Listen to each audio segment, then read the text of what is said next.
Hello. The year is 1913 and women are angry.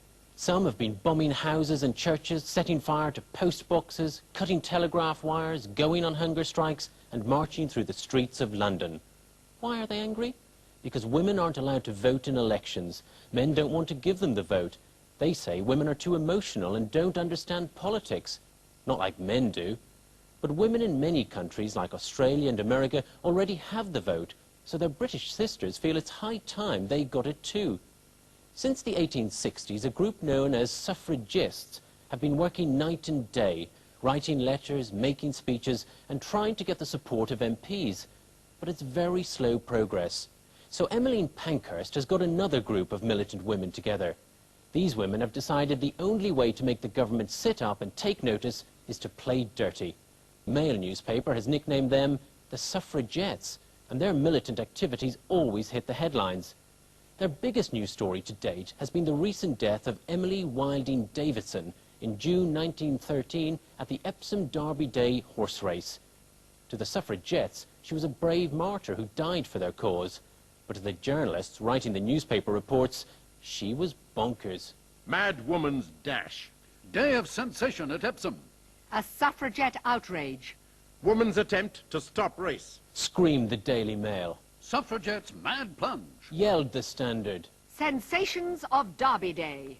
Militant brings down the King's horse. Dash onto course. Cried the Daily Graphic, whose photographers captured the race on camera. The strangest race ever run for the Derby Stakes at Epsom was decided yesterday. The King's horse, Anma, was obstructed and brought down by a militant suffragette who rushed out at Tattenham Corner. The woman is a notorious suffragette named Emily Davison. Emily Davison was kicked in the head by the King's horse and taken to hospital. She died 4 days later on June the 8th. Now the public want to know who she was and why she did it. Well, why did she? The suffragettes believe winning the vote will give them the same civil rights as men. Did you know that women can't divorce their husbands? It's almost impossible to get a university education or professional job, and they don't even have a say in how their children are educated. But instead of explaining this, newspapers like the Daily Graphic called her a militant with a thirst for martyrdom and a record of mad exploits. The Daily Mail newspaper printed this thoughtful and balanced biography. What the Derby suffragette has done. Miss Davison is the hottest of all suffragette hot bloods and joined the militants in 1906. Since then, she has hidden herself 3 times in the House of Commons, once in a hot air shaft, been imprisoned 9 times, started a fire in the General Post Office, gained her freedom from prison by hunger striking 3 times, barricaded herself in a prison cell and had the fire hose played upon her. Set fire to pillar boxes, attempted to commit suicide by throwing herself downstairs in prison as a protest against forcible feeding. There's no doubt about it. She wanted the vote and was willing to do anything to get it. Emily Davison's death certainly hit the headlines, but as a publicity stunt, it's backfired. The newspapers have criticized the suffragette campaigners even more than before. Her death won't win public sympathy, said the Times. A deed of the kind, we need hardly say, is not likely to increase the popularity of any cause with the ordinary public. Reckless fanaticism is not regarded by them as a qualification for the franchise. They say that the persons who wantonly destroy property and endanger innocent lives must be either desperately wicked or entirely unbalanced. In other words, quite mad. But that's nothing new. The press are always calling the suffragettes mad and making fun of them. Just take a look at this cartoon in the satirical magazine Punch. A militant suffragist after long and futile efforts to light a fire for her tea kettle. And to think that only yesterday I burnt 2 pavilions and a church. The very idea of women's suffrage is thought so ridiculous, you may as well give Votes for babies. Now that it is pretty well assured that women will vote, it is time to arouse public sentiment in favour of votes for babies. The awful state of our government shouts aloud for the infant suffrage. Let the babies vote. For that matter, let the cows vote. said the rather ungentlemanly Gentleman's Journal. The journalists never take the women's campaign seriously, but then again, the politicians don't either. The government treats women the same as lunatics and criminals.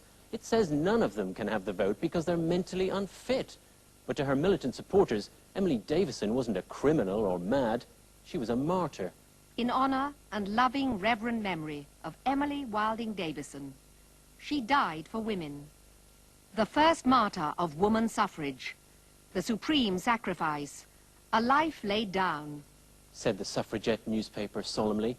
It's praised Emily Davison for using the Derby race to grab the whole world's attention. Millions of people, not only in our own country but in other countries too, had their attention riveted upon the race. It was an unsurpassable opportunity of proclaiming to the whole world, heedless perhaps till then, that women claim citizenship and human rights. Miss Davison seized the opportunity and with an amazing and incredible courage made a protest which has fired the imagination and touched the heart of the people. Her act has proved to be an appeal infinitely more eloquent than all the words of all the speakers could be. She has taught the world that there are women who care so passionately for the vote and all it means that they are willing to die for it. The suffragettes knew that they'd get more publicity if they turned her funeral into a spectacular event. And their plan has worked. For one day and one day only, an amazing thing has happened. The main newspapers have written nice things about the suffragettes and the funeral. Impressive London procession. The procession, which was an imposing pageant, was watched by dense crowds. Perhaps what most impressed the London mind in it all was the note of colour. Among the women who walked, there were hundreds dressed in black, but at the head was a young girl in yellow silk carrying a gilt cross.